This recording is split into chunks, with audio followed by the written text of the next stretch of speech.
de déception. Mais quand je vous dis déception, c'est-à-dire que c'est le point qui pousse les gens à rentrer chez eux au bout d'une semaine. C'est par rapport au fait que beaucoup pensent que c'est une province qui est 100% bilingue. Alors répétez après moi. Le Nouveau-Brunswick n'est absolument pas une province bilingue. Hello tout le monde, j'espère que vous allez bien. Je me présente, je m'appelle Aménan et bienvenue sur l'éveil ivoirien. Aujourd'hui, nous allons parler de la province du Nouveau-Brunswick car sincèrement, je pense que c'est une très bonne province pour les nouveaux arrivants. Par contre, cette province a également énormément de spécificités qu'il faut absolument connaître, car si vous venez ici sans faire vos recherches à 100%, vous risquez de le regretter amèrement. Deuxième déception concernant le Nouveau-Brunswick, c'est que c'est une province qui est extrêmement chère, et je pense que c'est la seule province du Canada qui est chère dans tous les sens du terme. C'est-à-dire que ici, vous allez payer beaucoup plus cher vos courses, vous allez payer beaucoup plus cher votre loyer et voilà. Alors que lorsque vous faites vos recherches, on va t'expliquer que le Nouveau-Brunswick, ça fait partie des endroits les moins chers du Canada. C'est pas vrai. C'est-à-dire que si tu souhaites immigrer dans le Nouveau-Brunswick, dans un tout petit village, par exemple acadien, effectivement ce sera moins cher, mais tu n'auras pas de boulot. Mais si tu veux immigrer par exemple dans une ville comme Moncton, Fredericton et toutes les autres villes, par exemple comme Bluntton, Bathurst, etc., tu vas te rendre compte que les loyers sont excessivement chers.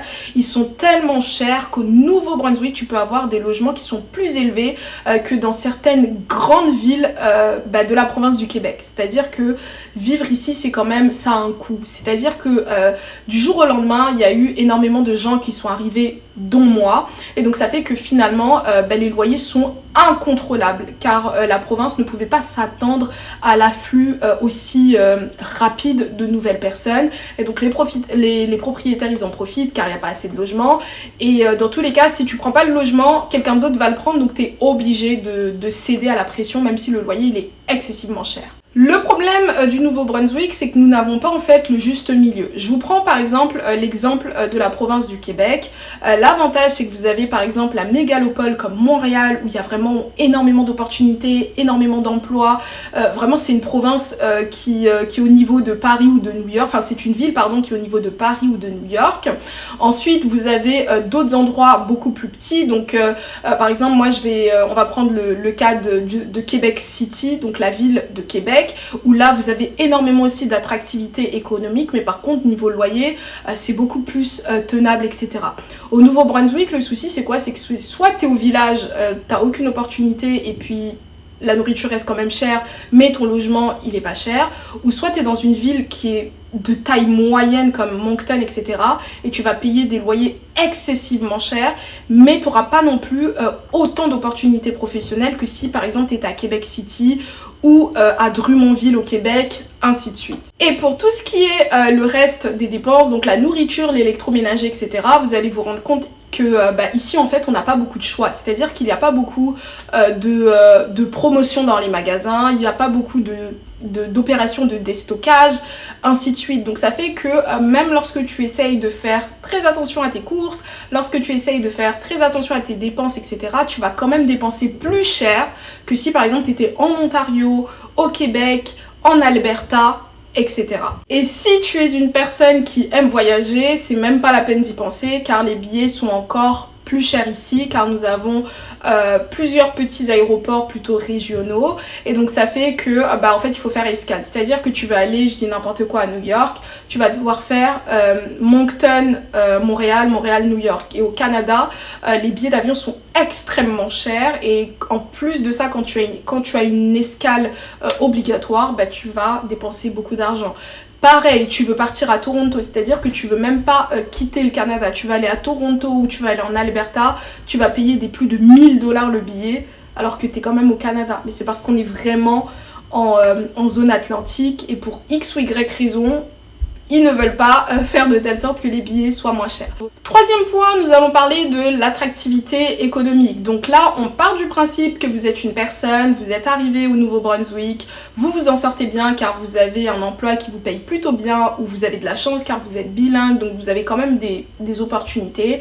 Bah, malheureusement, vous allez vous rendre compte que c'est une province qui n'offre pas un grand éventail d'opportunités professionnelles. Donc vous allez peut-être évoluer en banque, vous allez peut-être évoluer dans tout ce qui est informatique, vous allez peut-être évoluer dans plein de domaines différents, mais vous allez vous rendre compte que la majorité des entreprises qui embauchent, ce sont des entreprises qui sont même pas basées au Nouveau-Brunswick. Donc ça peut être une entreprise qui est basée à Montréal, ça peut être une entreprise qui est basée à Toronto, même une entreprise qui est basée aux États-Unis, mais en termes d'entreprises locales du Nouveau-Brunswick qui embauchent, c'est pas très courant. Par contre, si par exemple vous êtes dans le domaine de la santé, vous avez la possibilité de pouvoir avoir énormément d'opportunités d'emploi. Petit exemple pour illustrer mes propos, donc il faut savoir qu'au Nouveau-Brunswick par exemple, même si tout se passe bien dans votre emploi et voilà, et que vous kiffez votre life, vous allez de temps en temps vous poser certaines questions, notamment de